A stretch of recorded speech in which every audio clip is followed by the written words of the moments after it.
Hello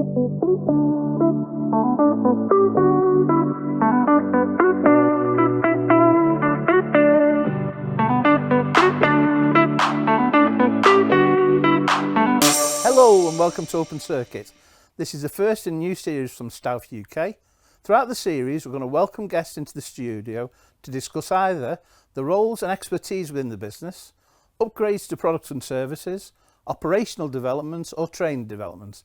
In fact, anything that we hope will add value to your business when you're dealing with STAUFF as a supply partner.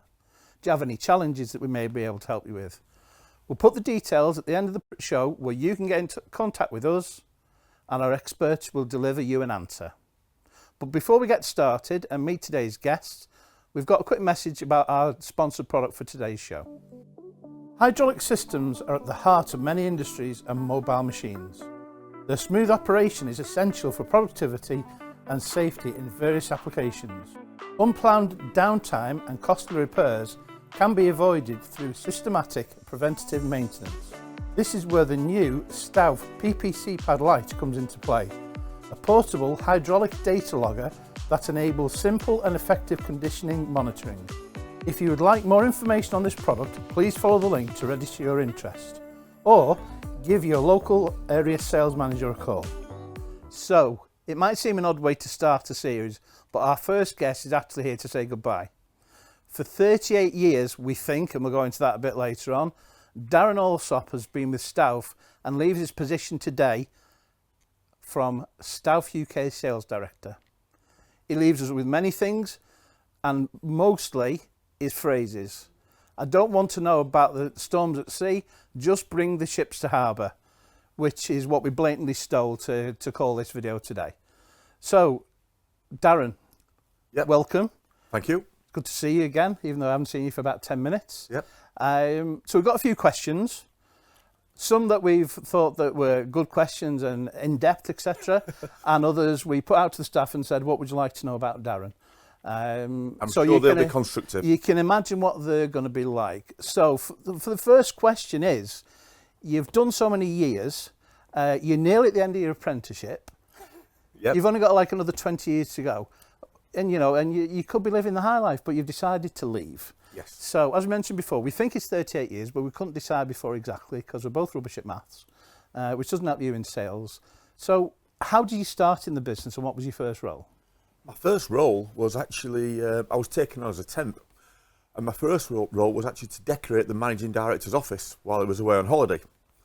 Some things never change. Some things never change, and I'm quite handy with a brush. So, my second role, when I actually got taken on, was to stock take.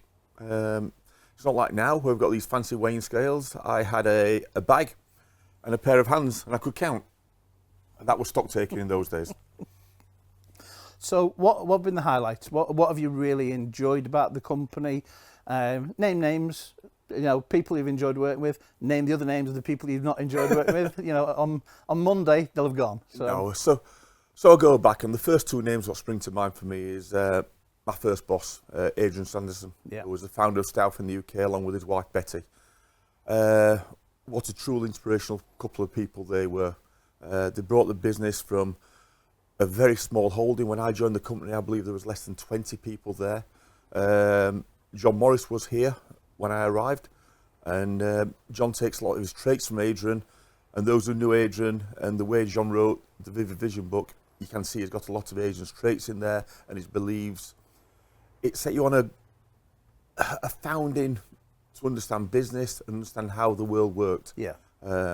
It was tremendous. It was a wonderful learning curve. Yeah, and it's bound to happen with John and Adrian that they work so closely together. I wasn't with the business, unfortunately, at that time, but there's many people still about, and I was getting fewer and fewer who worked with both Adrian and then following on with John. So what have been your highlights? What have you really, really enjoyed about STAUFF? Again, I go nostalgically, I go back to the early days. It matured from there. I worked in the warehouse, which was good. The camaraderie in there was very good. And then through an accident, I got put into the sales office. Eventually there, I made my way to be the buyer. What I did there with Adrian, there was a lot of travel involved to the European suppliers and partners. Yep. And again, I really enjoyed that. If I didn't really enjoy going out with Adrian, having a few beers with the suppliers at that time and getting up at 5 o'clock in the morning with him banging on my hotel door saying we're going, and that wasn't great. His unbounded energy was amazing. Yeah. And I did enjoy the travelling, and those early days with the camaraderie and the small group, it was such a small group where we're determined and nothing got in our way. Yeah. Of course, as the business grows, it has to become more structured, and each department's responsible for their own parts, and the system works very well here at STAUFF. But then it was a case of all hands to the deck on all occasions. Yeah. And that I do miss, if I'm brutally honest. It was a true family feeling. STAUFF's very unique in what it does, and people become embedded into the culture of the company. Again, we go back to John's vivid vision and the STAUFF DNA. Yeah. And that's still being pushed within the company, and I really hope people do embrace that. And I think it will, won't it? Because we'll go back to talking about Adrian and John, and a lot of people are still working on the strategies and the culture of Adrian, and it's kept alive. And you know, we've spoken about what we're doing in the future, and everybody moves on eventually, don't they? Of course. And you know, when John does go, that I believe strongly that will carry on in the future as well, and then be taken on by somebody else, then somebody else. So it's a good future. Yes. So yeah, we're looking forward to it. Obviously, we'll miss the likes of yourself when you go, and it will change. So what we did, we spoke to the staff, and we said, right, anybody who wants to ask Darren a question or make a comment, we'll put it forward to him. So is this where I leave now? No, you have to stay for this. I have to stay. But what we have done, we've changed the names of people who've put in questions, just for protecting the guilty, really, more than anything else. So the first one comes from, and it's we don't know if it's male or female, and it's P Happy Hand. So the question's quite open, and it says basically, can you ask Darren about the time he used to work for Yorkshire Electricity Board and advise people how they could switch onto a super secret cheaper tariff? There's got to be a story behind that. There is a story, and again, it goes back to the days at Sanderson Hydraulics. We had I forget what the number was, 766669 rings a bell, the old 0742 STD Sheffield code. And we kept getting junk calls, and they kept asking for the Yorkshire Electricity Board, and it became a bit tedious, saying, you know, we've got the wrong number, you got the wrong number, you got the wrong number. So I decided to entertain myself. Can't believe that, you, Darren, come on. And when they're asking for help, I said, the thing we have to do is you need to open your window and shout, Red Army. And the people say, I'm sorry? I said, yeah, Red Army, you've got to shout out the window. And there's silence. And then they hang the phone up. And they never rang back again. So you didn't sell many hydraulics, and you got rid of him off the phone as well. That was having a good time. Are you enjoying yourself? Yeah. That's the main thing. Right, so the next one is, and again, this comes from a couple of people. It's a general theme, but I'll read out all the questions, and I'm sure you'll have one answer to it. So the first one's from Claim Waiton. You always opt for black trousers and black shirt. Today you've changed, you've gone for grey. Is it because it makes you feel like Patrick Swayze in Dirty Dancing? And is this something that you get up to at home in your spare time? That's the first one. From Dick Neeks, he says, how do you keep your black so black? I know it's easy to wash colours together when they are the same and everything's black, but is the trick to wash inside out on a cool wash? Some people have far too much time. And then from Anthony White, who'll be delivering the chocolates now you're going? I'll try and answer them in order. Patrick Swayze, I'm definitely not. The second one, about washing them. This is one of my fears. I have a list of things I want to do after Friday. My wife also has another list of things she wants me to do. And one of them is being domesticated in the house. So if I could get back to the, who was it, Mr. Peaks? Dickie Neeks. Dickie Neeks, I will get back to him and let him know about that one. All right, one. that's good of you, yeah. And the last one about the chocolates, I love chocolate. I won't be delivering them, I'll be eating them. That was from one of your team, by the way. So if you want to get them before you finish, that's good. So next question is from Jenny Williams. I don't know who she is as well. And we spoke earlier about your catchphrases and the analogy that you said about bringing the ship into harbour, which I was there for one of the times up in Aberdeen where I think we came all call you Captain Derek. I think that was one of the names that Captain we came up with. And the other one I quite like is to assume makes an ass out of you and me. But which one of your most motivational gems or gem do you think has made most impact? I do love the ships at sea. I really do love that one. But you have to look at the mood in the room.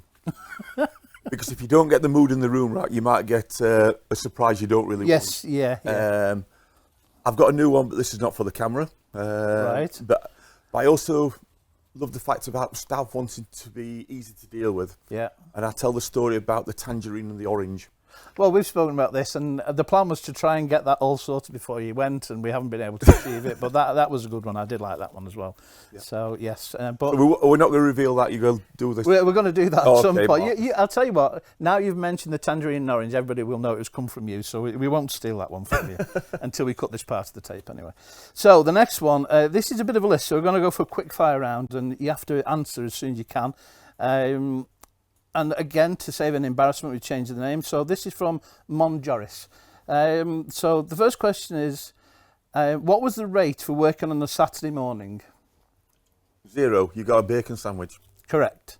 When you arrived at work on the Saturday morning for this shift, usually hungover, what were Adrian's words of encouragement to you? I remember being called a waste of space one morning. Or no use to man the beast. That's close enough, we'll go with that. Mon Joris, again, as we'll call him, recalls that with another colleague, Neil Warren, they used to call you every name under the sun apart from Darren. I've got 5 listed. Can you get to 5? Can you remember what 5 of them were? One of them would have been long neck. Oh, no, that's not there. That's not there. One, no. I remember Mr. Warren with long neck. No, right, I'll go through them with you then. Desmond Tutu, Derek, Delilah, and All Socks. So, again, moving back to the black theme, the upbeat music that you're into, Depeche Mode, Gary Newman, Mark Almond, all dressing in black for the concerts. What's your message from that? What are you trying to say to people? I'm a miserable sod. Oh, that's fair enough. You missed the Cure as well, which always... The Cure. On a lighter moment, you can listen to the Cure. Definitely. Now, we have a photograph, and it's just down here. Now, this photograph was sent in to us by, again, Mon Joris. And what he wants to know is, did that suit, was it in fashion at the time? Has it ever been in fashion again?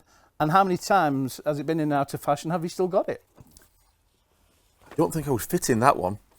But I do have a replacement which looks exactly the same. Along with a black tie as well. Is it black? Yes. It is.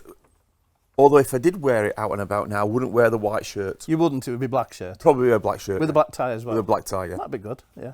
But not your white collar, because we've got your white collar on this as well. We have my white collar, yes, which is a lovely, is it a serviette or a tissue? I can't remember what it was, but it was something white that we were given. I think it got inserted there by young Dominic. Yes. So, that's the photograph. Next question. Having drunk excessively... You do realise I'm looking at this picture now, don't you? Yes, I know you are.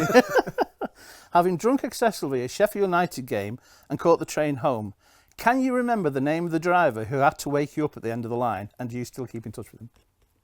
I can't remember the name of the driver. It was a hell of a shock. The day in question, I'd been down to Bristol.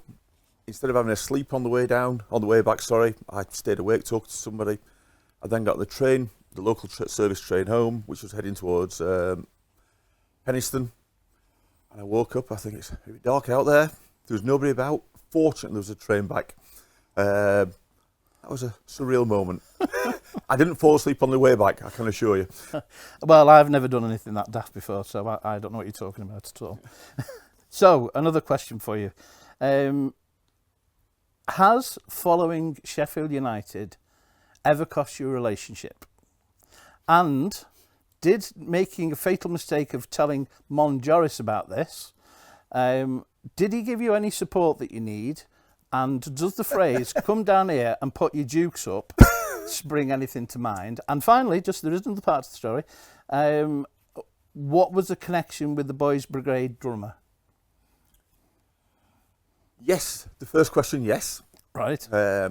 She was part of the Blue and White Brethren, so it might have been caused by that. But no, she wanted to do other exciting things on Saturday rather than follow Sheffield United around the country. So at the time, it was a father, I think, who ran a local group of the Boys Brigade, and said Junior was part of that. All right, so you don't follow the Boys Brigade band and you don't listen to them anymore? No. No.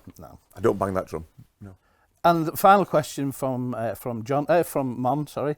Is it true that you're careful with money and you once accused Scrooge of being a spendthrift? You said being careful with money. I'm just trying to get value for money. That's all it is. I